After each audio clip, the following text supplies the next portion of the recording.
recruiting, share a social share, and a webmaster, Luis Padilla, who we saw earlier on. The webmaster, making sure their website's up and running, so I have all that information to talk about.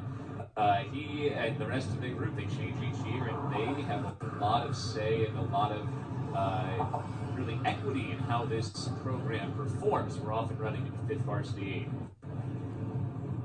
8. And off to a splashy start again, the choppy waters, and it's thrown really a lot of these crews haywire in terms of being able to steer. You see Navy on the left side starting to veer right toward Harvard, and already a lot of separation on the boats on the right and the center between Delaware and the Crimson, and now getting straightened out with Navy as well as they try and figure out exactly which way they're going to be headed. Final race of the day, Navy, Harvard, Delaware, and right now the midshipmen and the Crimson basically even out of the chute. And settling into that mid to high 30 stroke.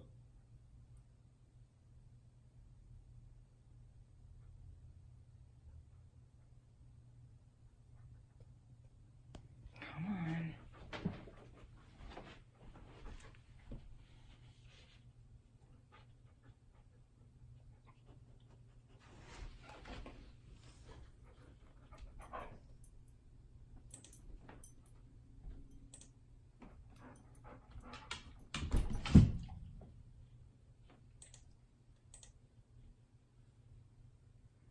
Ah.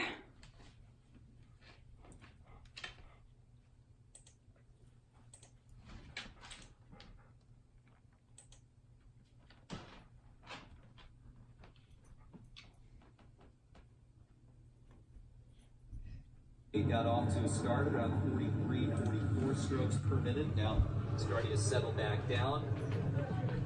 Now usually those first 10 strokes are the ones you really want to get off to that powerful push. And then you want to, about 80, 75% of the race, stay in that same range. Be as consistent as you can until you get to the end. And then that's when you really empty the tank and give everything you have to make sure you have a strong finish. Mentioned the final race of the year at home for all of the Harvard seniors, final race of their career at home on the Charles River. So in this 5th Varsity 8 boat, that includes Brady Stevens, a senior from Buffalo, New York. It includes Reed McMurtry, who's a senior from Stamford, Connecticut. And includes Joshua Cuppersmith, the senior in the bow. Cuppersmith is from Glencoe, Illinois. Harvard Navy, the top two. Delaware's already fallen back. And it's the 5th Varsity back to wearing the blue and gold. So the 4th Varsity went on their own with the wardrobe selection today. At least all 8 of them were in unison what they were wearing. Except for the coxswain, of course, who was wearing the Delaware blue. But see Delaware on the right side, they're catching a lot of the water on their way back to their full stroke, and part of the reason why they're not being quite as efficient. And again, we talked about that in the previous race.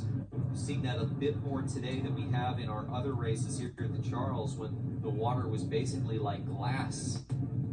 Take a look, Navy. Looks like it's been able to build out a bit of a lead here by maybe about half a boat. And the technique sound for the midshipmen of Navy once again. A lot of these guys will be future naval ship captains or admirals maybe down the road that are in this group. Right now, the coxswain for Navy is the admiral of this ship, first year Brendan Farmer. Navy out in front, they lead by about 6 seats, and they'll all be naval officers after graduation. So once more, we tip our cap and salute to the future members of the U.S. Navy who are currently rowing for Navy. And like we said, this sport is swimming a little bit tongue-in-cheek, but obviously sports that Navy you would think would do well at, the same way that West Point, or the U.S.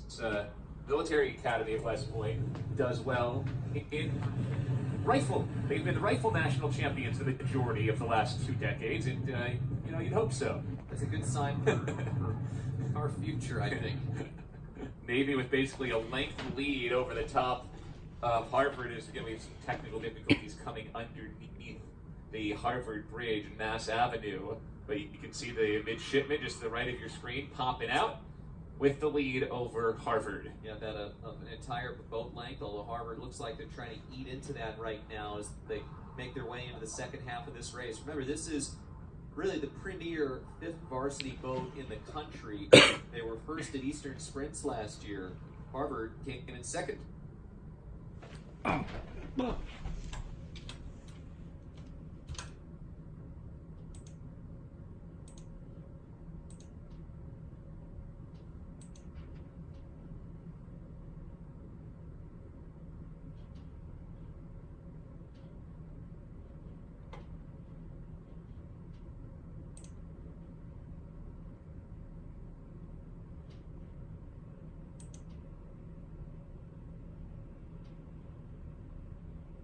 One point they had a full-length lead. It's down to half a length, but Harvard is running out of real estate to continue to try and walk it back.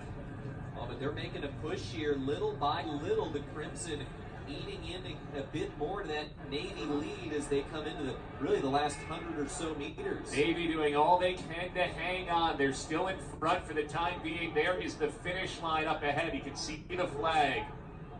Navy and Harvard in the final race of the day. It has been a ferocious comeback from Harvard, but it's Navy doing just enough to eke out and hang on.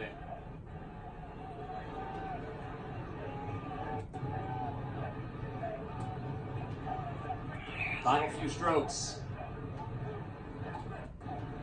So close here at the end.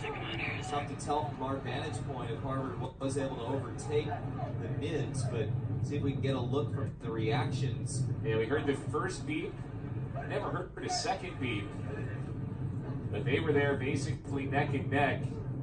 And now Delaware will bring it home for third. I believe Navy held on, but it was close. The official results will be posted a little bit later on today, so we're going to keep track of Harvard's website, Navy's website, social media as well. But heck of a race to finish out the day. And as we said, two of the premier fifth varsity crews in the country. Well, we can't confirm for sure. Harvard wins the Haynes Cup by taking the first varsity race. The Crimson also won its second varsity and fourth varsity. Navy won its third varsity. Fifth varsity, too close to call. You can find the results on road2k.com or gocrimson.com as the day continues. Alex, it was a close race, really, in each of the five races. The only one that was opened up a bit was Harvard in fourth varsity.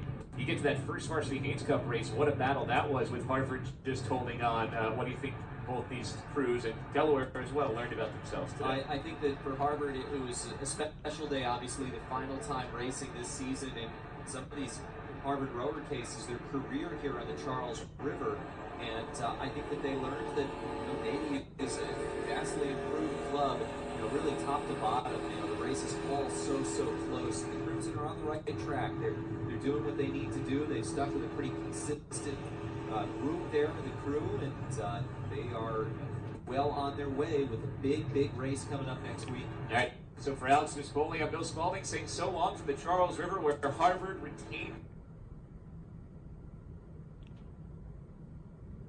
the Haynes Cup with the win over Navy and Delaware. All games airing on the ESPN networks are streaming live and archived on the ESPN app.